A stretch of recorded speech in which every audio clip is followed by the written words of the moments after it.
तो मूवी शुरू होती है एक व्यक्ति को दिखाते हुए जिसका चेहरा तो नहीं दिखाया जाता, लेकिन उसकी हरकतें दिखाई जाती हैं कि वो किसी के ऊपर काला जादू कर रहा था और उसने आटे से एक लड़की की वोडू डॉल बना रखी थी जिस पर उसने कपड़ा, सिंदूर और बाल लगा रखे थे, जिसको वो जमीन में गाड़ देता है। जिसके बाद हम किसी लेडी को डर कर जागते हुए देख पाते हैं, मतलब कि वो गुड़िया इसी लेडी के लिए है। जिसके साथ ये सीन यहीं पर शिफ्ट हो जाता है। खैर तभी हम देखते हैं किसी व्यक्ति को जो कि एक प्रेजेंटेशन देख रहा होता है जिसके अंदर काला जादू, पद्मनाभ स्वामी टेम्पल, मिस्टीरियस और सुपरनैचुरल चीजों का जिक्र था। जिसके साथ ये वाला सीन में शिफ्ट होता है और हम देखते हैं तेलंगाना के एक गांव को, जास्तीपल्ली को, और इस गांव को भी उस व्यक्ति के प्रेजेंटेशन में हम देखा था। कर यहाँ पर हम दो लेडीज को, लक्ष्मी और रामूला को वाटर टैंक से पानी भरता हुआ देख पाते हैं, जहाँ पर सरपंच का आदमी पानी सप्लाई किया करता था, जो कि रामूला से बचे हुए पैसों पर बहस करता है और वो उस पर गंदी नजर भी रखता था। साथ ही साथ वो उस पर काफी चीप रिमार्क्स भी पास करता है, जिसके साथ वो लक्ष्मी को भी गलत नजर से देखता है। अब वो दोनों ही अपने घर आ जाती है, जहाँ पर हम लक्ष्मी के हस्बैंड कोमेरी को देखते हैं जो कि ऑटो चलाता है और अपने ऑटो में उसने एक गोरी को बांध कर रखा हुआ था। और तभी वो लक्ष्मी से कहता है कि पानी लाने के लिए लक्ष्मी को उसे कहना चाहिए था। इस पर वो ये कहती है कि वो रात को काम से आकर थका हुआ था, इसलिए उसने उसे परेशान करना ठीक नहीं समझा। और हम उन दोनों के बीच के प्यार को भी समझ पाते हैं। और उनकी फैमिली में कोमेरी का छोटा भाई जंगा और उनका एक बेटा भी है। खैर तभी हम रामूला को देख पाते हैं जो कि उनकी ही पड़ोसी है और उसके हस्बैंड का नाम बालीजा है, वो भी ऑटो चलाता है और उन दोनों फैमिली में बहुत ही अच्छे संबंध हैं। साथ ही साथ वो कोमेरी का बहुत अच्छा दोस्त भी है। अब रामूला घर आकर अपने हस्बैंड पर गुस्सा करने लगती है और वो बाहर चला जाता है। वहीं जंगा रामूला से पूछता है कि क्या हुआ, तो वो उसे सरपंच के आदमी के बारे में बताती है और अब वो गुस्से में उसे सबक सिखाने के लिए जाने लगता है। लेकिन लक्ष्मी उसको रोक देती है और ये कहती है कि वो अभी कोई भी लड़ाई ना करे, क्योंकि कुछ ही दिनों में पुलिस इलेक्शन होने वाले हैं और उसके बड़ी भाई ने उसके लिए काफी मेहनत करी है, तो वो उनके बारे में सोचे, जिस पर वो मान जाता है।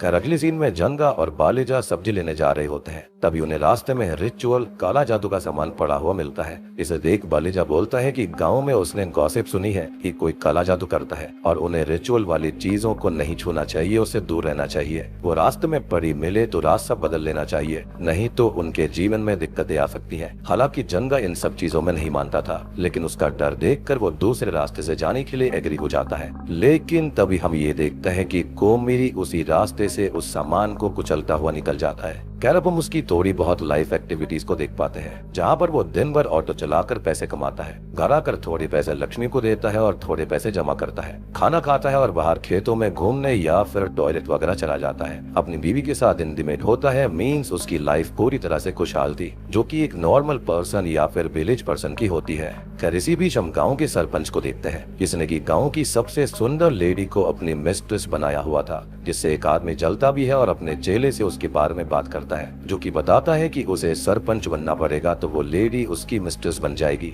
या फिर उसे सरपंच को ही रास्ते से हटा देना चाहिए, जिसके लिए उसके पास कुछ लोग भी हैं, जिस पर वो आदमी भी हाँ करता है। खैर अब कोमेरी रात को घर आकर खाना खा रहा होता है, लेकिन तभी उसे गाँव के एक आदमी का कॉल आता है, जिनको उनकी बेटी के साथ पुलिस स्टेशन में बैठाया गया था, जहाँ पर वो जल्दी ही जाता है और वो उसे बताते हैं कि जमींदार का बेटा उसकी बेटी को छेड़ रहा था, जिसकी कंप्लेन करने बेटी थाने आई है और यहाँ पर थानेदार ने उनको ही गलत चार्जेस में बैठा लिया है।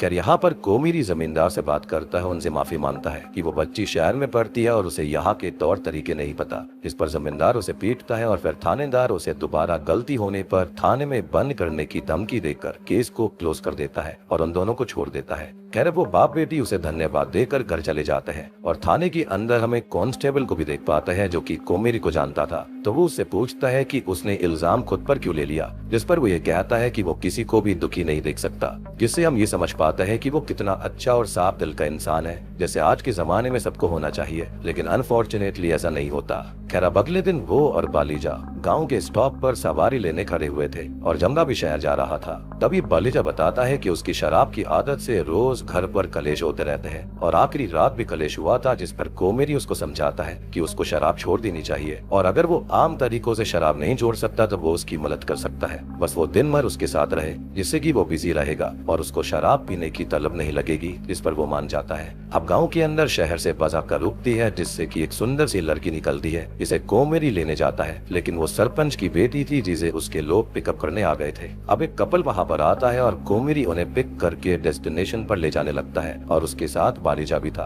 अब वो दोनों दिन भर साथ रहते हैं, दिन भर और वो चलाते हैं और रात को साथ ही घर आते हैं, जहाँ पर कोमेरी से बचकर वो ठीके पर पहुंच ही जाता है, यानी कि तलब बहुत ही गंदी चीज होती है। जिसके बाद वो शराब पी लेता है और नशे में सरपंच की आदमी के साथ झगड़ा भी कर देता है। अगले दिन अब कोमेरी सरपंच के घर जाता है क्योंकि उसने रात से ही बालिजा को पकड़ के रखा था और उसकी बहुत ही ज्यादा पिटाई करी थी। और सरपंच एक बुरा, क्रूर और घमंडी आदमी है जिसके घर पर कोई भी चप्पल पहनकर तक नहीं जा सकता था। तभी कोमेरी उससे बालिजा को छोड़ने की भीख मांगता है, लेकिन वो उसे इसके लिए मना कर देता है। और अब रामूला भी वहाँ पर आ जाती है, अपने पति को छोड़ने की भीख मांगती है, जिस पर वो गंदी नजर डालता है। वो उससे गंदी गंदी बातें बोलता है और उसके पल्लू से फर्श को साफ करने के लिए बोलता है, नहीं तो वो बालिजा वो खत्म कर देगा। और वो बेचारी डर कर अपने पल्लू से उसके घर की फर्श को साफ करती है, जिससे कोमेरी बहुत सारा दुखी होता है। अब वो तीनों वहाँ से जाने लगते हैं और सरपंच रामूला से बोलता है कि अगर उसके पति ने अब गलती करी तो रामूला को उसके बिस्तर तक आना पड़ेगा, यानी कि अब गलती की माफी उसे खुद को सौंप कर चुकानी पड़ेगी। खैर वो सब घर आ जाते हैं, जहाँ पर कोमेरी बालिजा पर गुस्सा करता है, उसको डांटता है और समझाता है, और लक्ष्मी भी उस पर गुस्सा करती है। साथ ही साथ रामूला तो उससे नाराज और उदास थी ही, इससे वो माफी मांगता है और कभी ना शराब पीने की शपथ ले लेता है। खैर तभी वहाँ पर जंगा भी आ जाता है और वो लोग उससे ये बात छुपा कर रखते हैं और वो उनको बताता है कि उसका सिलेक्शन पुलिस कांस्टेबल के पद पर हो चुका है, जिससे वो सभी बहुत ही ज्यादा खुश थे, खास करके कोमेरी जिसने उसके लिए बहुत मेहनत करी थी, पाई पाई बचाई थी, जिसे वो कुछ बनते हुए देखना चाहता था। साथ ही साथ जंगा लक्ष्मी के लिए नई साड़ी भी लेकर आया था। अब रात को लक्ष्मी कोमेरी को खाना देती है और फिर उसके साथ इंटीमेट होने लगती है, लेकिन वो उसे मना कर देता है क्योंकि उसकी तबीयत खराब है, तो वो आज कुछ भी नहीं करना चाहता था। खैर अगले दिन वो उसे पुलिस स्टेशन छोड़ने जाता है और जंगा बहुत ही ज्यादा एक्साइटेड था कि उसे नई जॉब पर अनसॉल्व्ड केसेस सॉल्व करने के लिए मिलेंगे, मिस्टीरियस चीजें सुलझाने का मौका मिलेगा। लेकिन थानेदार उसे उसके घर पर सब्जी देने के ऑर्डर्स लेते हैं, जिससे उसे थोड़ी निराशा होती है, लेकिन वो कांस्टेबल ऊपर से नया तो उसे सीनियर्स की ऑर्डर्स मानने ही होंगे। खैर वो सीनियर के घर पर सब्जी देकर लौट ही रहा होता है कि तभी उसे उसके अंकल का कॉल आता है, जो कि एक ज्योतिषी टाइप इंसान है, जादू टोना करने वाला इंसान है, जो कि उससे ये कहता है कि वो भी कोमेरी का खास ध्यान रखे क्योंकि उसके ग्रह अभी कुछ ठीक नहीं चल रहे, जिस पर उस पर कोई संकट आ सकता है और वो अगले महीने आकर उससे मिलेंगी। और ये सुनकर जंगा थोड़ा सा चिंतित हो जाता है। तभी हम सरपंच को देख पाते हैं जो कि शहर से लौट रहा होता है। तभी उसकी कार की आगे कोई जानवर आ जाता है और उसका एक्सीडेंट हो जाता है, जिससे कि वो ऑन द स्पॉट ही बहुत ही बुरी तरह से कट पिट कर खत्म हो जाता है। अब ये खबर बालिजा और जंगा कोमेरी को सुनाते हैं और बालिजा तो बहुत ही ज्यादा खुश था, जो ये कहता है कि वो इस दिन को सेलिब्रेट करेगा क्योंकि सरपंच एक बहुत ही बुरा आदमी था और रिसेंटली ही उसने उन लोगों को ह्यूमिलिएट भी किया था। और जंगा भी कहता है कि सरपंच बुरा आदमी था जिसका वो शोक क्यों ही मनाएंगे, लेकिन कोमेरी ये कहता है कि किसी के भी मरने के बाद सेलिब्रेशन नहीं करना चाहिए और वो सरपंच की बेटी का सोचे जो कि इस एज में अनाथ हो गई है। साथ ही साथ सरपंच से जलने वाले उस आदमी को भी हम सेलिब्रेट करते हुए और सरपंच की बेटी को रोते हुए देख पाते हैं। एनीवेज अब इसके बाद हमें तेलंगाना का एक लोकल येट काफी बड़ा फेस्टिवल दिखाया जाता है, जहाँ पर गाँव के सभी लोग सेलिब्रेशन करते हैं और ये फेस्टिवल माता रानी ही ले सेलिब्रेट किया जा रहा था। कर अगले दिन सभी अपने अपने काम पर थे और जंगा को लक्ष्मी कॉल करके घर बुलाती है और उससे कहती है कि रात से ही कोमेरी घर नहीं आया है, जिससे वो बहुत ही ज्यादा परेशान है। और अब जंगा उसे गांव में रोने लगता है। उसका साथ बालिजा भी देता है, लेकिन वो उनको कहीं नहीं मिलता।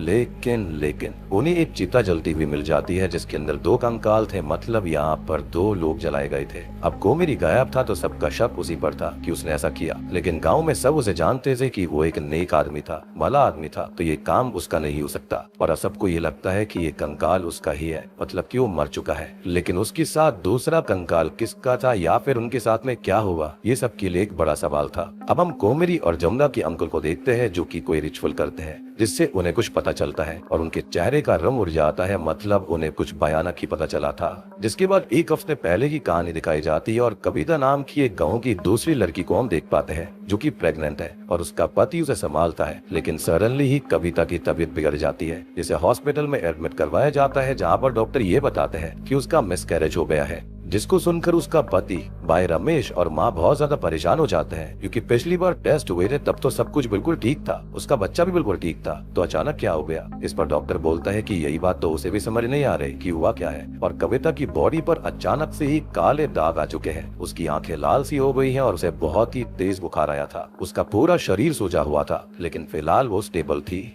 अब कहानी फिर से फेस्टिवल वाले दिन पर आ जाती है और रमेश ने एक पंडित जी को अपने घर पर बुलवाया हुआ था, जो कि कविता की कंडीशन ऑब्जर्व करके कुछ चीजें पता लगाकर ये बताते हैं कि ये एक क्रिया या फिर रिचुअल है जिसे रेणु का अवतारम कहते हैं, जो कि एक बहुत ही रेयर लेकिन बहुत ही ज्यादा पावरफुल क्रिया है। इसका मतलब कविता अब नहीं बचेगी और ये क्रिया काला जादू में एक्सपर्ट ही कर सकता है, जो कि आसानी से खुद को डार्क में छुपा भी सकता है। मीन्स ऐसे ही उन्हें नहीं मिल जाएगा, उस व्यक्ति को ढूंढने के लिए उन्हें काफी ज्यादा संघर्ष करना होगा। अब इतने में ही हॉस्पिटल से कॉल आ जाता है कि कविता अब नहीं रही। अब पंडित जी रमेश से ये कहते हैं कि रेणु का अवतारम 4 स्टेप्स में किया जाता है। पहले 3 में अपोजिशन को मारने के लिए और आखिरी वाला खुद को बचाने के लिए, जिसकी क्रिया मारने वाले की चिता पर ही होती है। तो रमेश कविता की चिता पर नजर रखे, जिसने उस पर काला जादू किया होगा वो वहाँ पर जरूर आएगा आखिरी स्टेप को पूरा करने के लिए, और वो उसको ऐसे ही पकड़ सकता है। खैर अब कविता का अंतिम संस्कार किया जाता है और रमेश चिता के पास रहने के लिए मल्ली को काम देता है कि वो यहाँ पर नजर रखकर आने वाले शख्स के बारे में उसको बताए।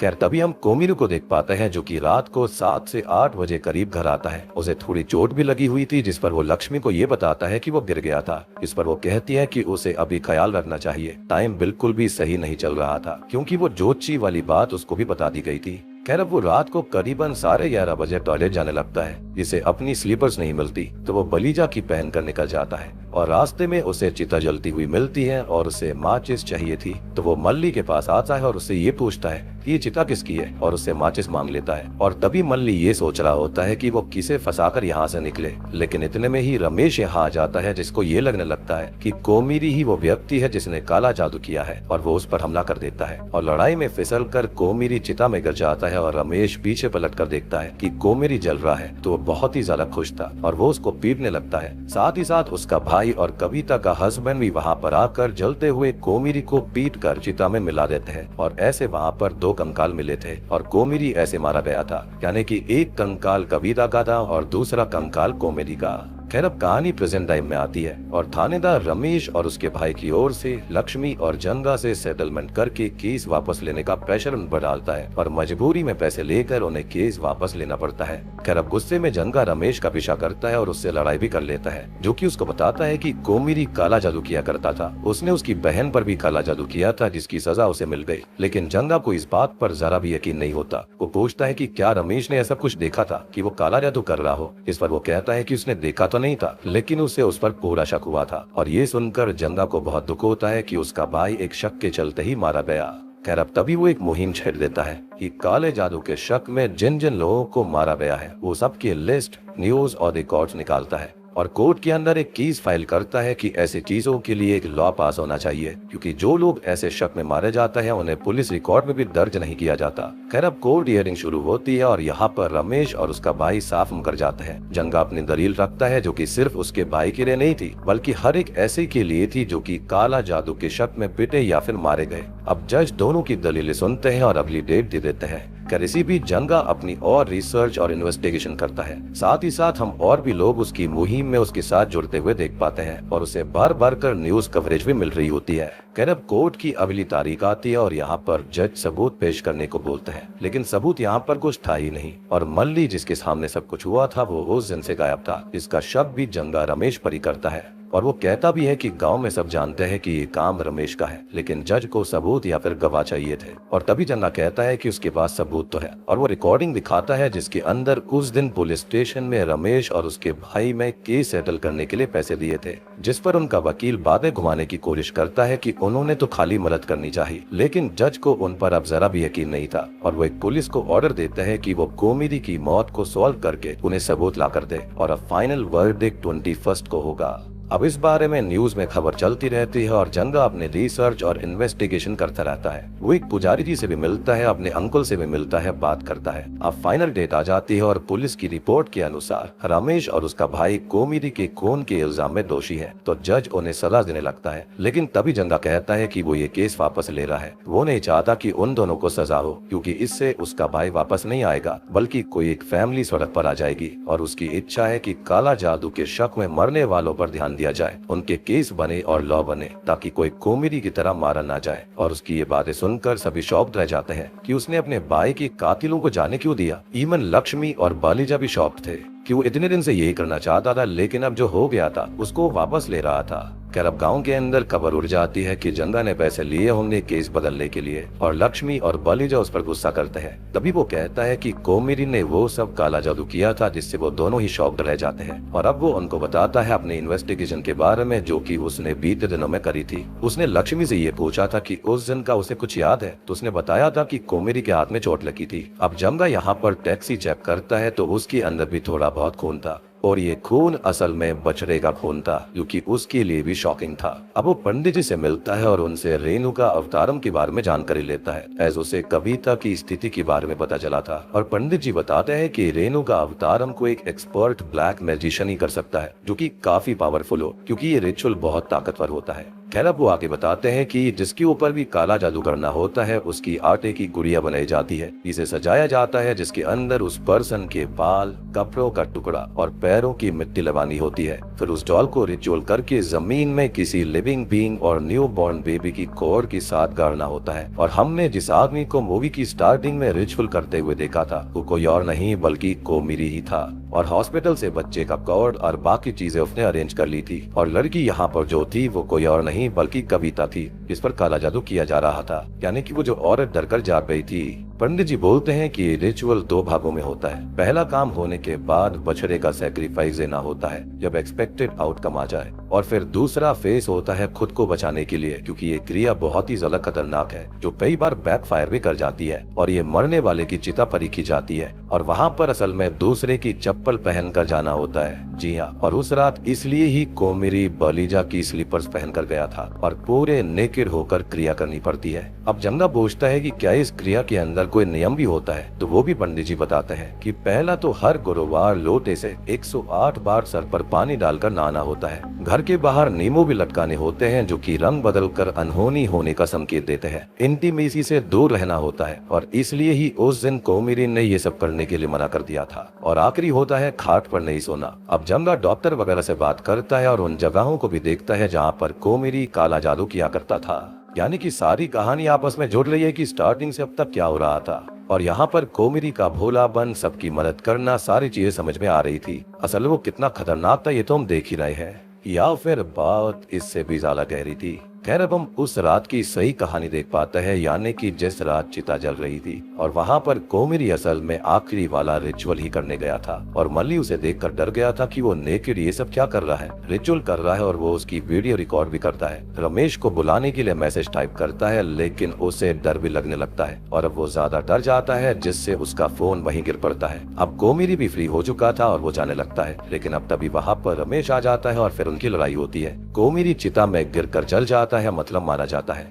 अब बालीजा ये सारी बातें सुनकर यकीन नहीं कर पाता, तो जंगा उसे मल्ली के फोन की रिकॉर्डिंग दिखाता है, जो कि उसे उसके घर पर मिला था, जिसके अंदर कोमिरी की रिचुअल वाली वीडियो रिकॉर्डर थी। और ये सब जंगा ने कोर्ट में इसलिए नहीं बताया क्योंकि फिर उसकी मुहिम बेकार हो जाती, क्योंकि सबको यही लगता कि शक में मरने वाले लोग असल में ब्लैक मैजिक ही करते होंगे, जैसे कि कोमिरी किया करता था। अब बालीजा को ये सब सुनकर बहुत गुस्सा आता है और वो ये बोलता है कि कोमिरी का कविता सा क्या मतलब। और जंगा बताता है कि शुरू से कोमिरी को अंकल ने ही पाल पोस कर बड़ा किया था। खैर हम देख पाते हैं 15 साल पुराना फ्लैशबैक, जिसके अंदर अंकल खुद भी ब्लैक मैजिक और जादू टोना किया करते थे, जिनके साथ कोमिरी ही रहा करता था, जिसे स्कूल में एक लड़की से प्यार हो जाता है, जिसका नाम कुछ और नहीं बल्कि कविता ही था, और वो भी उसे पसंद किया करती थी। वो दोनों अक्सर मिला करते थे और एक दिन कविता के घर वालों ने उन्हें देख लिया और इस वजह से कोमिरी को स्कूल से निकलवा दिया गया था, जिसे अंकल ने संभाला और काला जादू भी सिखाया था। साथ ही साथ वो बहुत ही दुखी रहा करता था। और वहीं दूसरी तरफ कविता का एक नया दोस्त बन चुका था, जिससे उसे काफी हर्ट होता है। खैर अब समय बीतता है, कोमिरी बड़ा हो जाता है, वो सब कुछ भूल जाता है, या फिर ये कहें कि वो यादें कहानी और कविता उसके मन में कहीं ना कहीं एक कोने के अंदर दब गई थी। लेकिन कहानी के अंदर ट्विस्ट उस दिन आता है जब उस दिन बस स्टॉप पर एक कपल ऑटो लेता है, तो वो कोई और नहीं बल्कि वो